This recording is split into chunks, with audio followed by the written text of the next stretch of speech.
네, 안녕하세요. 정통국어 0702 4강 성북동 비둘기 보도록 하겠습니다.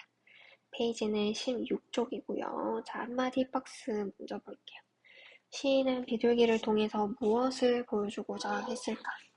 자, 우리나라는 1960년대 중반 이후 급격한 산업화 도시화가 진행되었다. 이 시는 이러한 산업화, 도시화로 인해 파괴된 자연과 인간 소외 현상을 문명 비판적 시각에서 노래를 하고 있다. 자, 핵심 정리도 한번 볼게요. 갈래는 자유시 서정시, 성격은 문명을 비판하고 상징적이다. 그리고 주제는 이러한 문명에 의한 자연 파괴, 그리고 인간 소외 현상에 대해서 비판을 하고 있습니다. 자, 그럼 어떻게 이런 문명을 비판하고 있는지, 왜 비둘기를 이렇게 얘기를 하고 있는지 한번 같이 보도록 하겠습니다.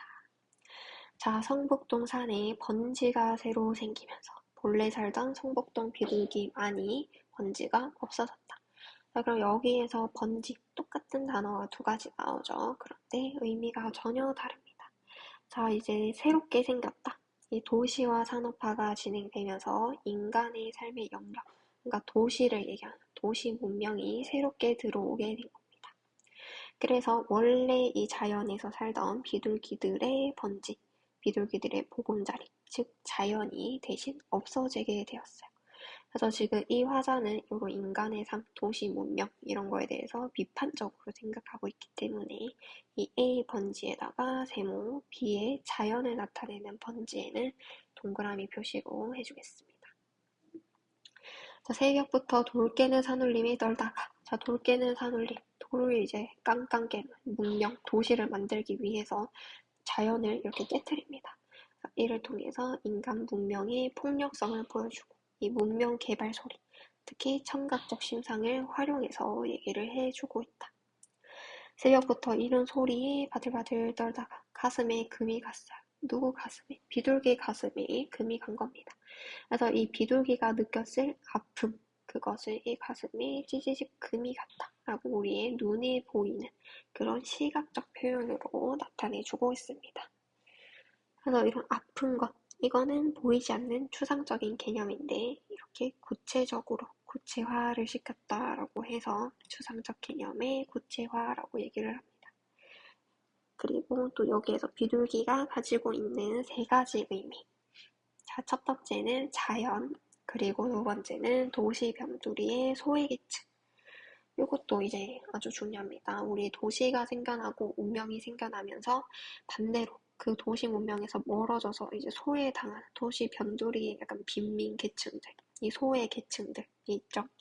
그것 또한 그들 또한 이 비둘기로 상징을 해주고 있는 겁니다. 그 다음에 세 번째, 비둘기, 이 짐승이죠. 그래서 인간성을 점점 상실해가는 인간의 모습을 이렇게 새로 표현을 했다라고도 볼 수 있습니다.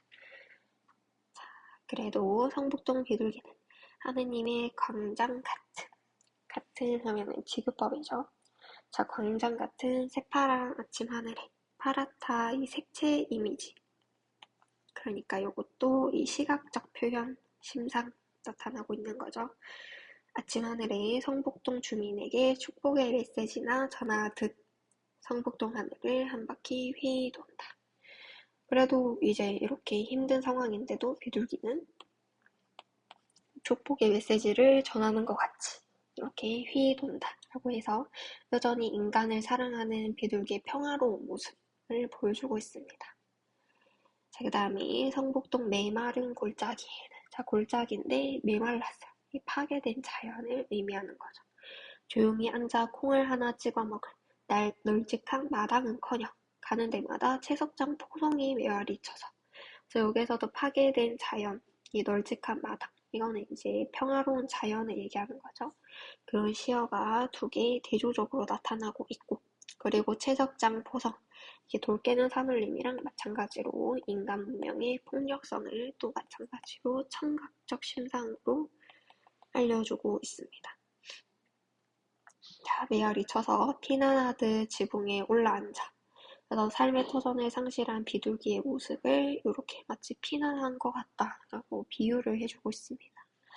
아침 고공탄 굴뚝 연기에서 향수를 느끼다가 이 비둘기가 향수를 느끼는 거죠. 그래서 자연에 대한 그리움을 후각적 심상으로 나타내고 있습니다. 산 1번지 채석장에 도로 가서 금방 따낸 돌 온기에 입을 닦는다. 온기, 따뜻하다. 이건 우리가 피부로 느끼는 거니까 촉각이죠. 그래서 여기에서 지금 벌써 청각, 시각, 후각, 촉각, 이 심상이 굉장히 많이 나왔습니다. 자, 그리고 이제 마지막 연을 한번 볼게요. 그래서 예전에는 사람을 성자처럼 보고, 사람 가까이서 사람과 같이 사랑하고, 사람과 같이 평화를 즐기던, 사랑과 평화의 새의 비둘기는, 그래서 예전, 과거를 얘기하는 거고, 여기서는 이제, 현재를 얘기하는 거죠. 그래서 과거와 현재를 대조하고 있었습니다. 자, 과거에는 이런 사랑과 평화의 비둘기였어요. 근데 이제는 어떻게 되었나요? 터전도 잃어버리고, 사람도 잃어버리고, 사랑과 평화의 사상까지 낳지 못하는 결국에 쫓기는 새, 문명으로부터 쫓기는 파괴된 자연이 되어버리고 말았다. 라고 이렇게 비둘기들의 슬픈 상황을 얘기를 하는 노래 시였습니다. 자, 그러면은 이것도 뒤에 몇 가지 문제 같이 풀어보도록 하겠습니다. 자, 1번.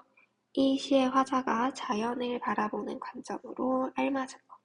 첫 번째, 문명에 대립되는 순수하고 평화로운 곳이죠.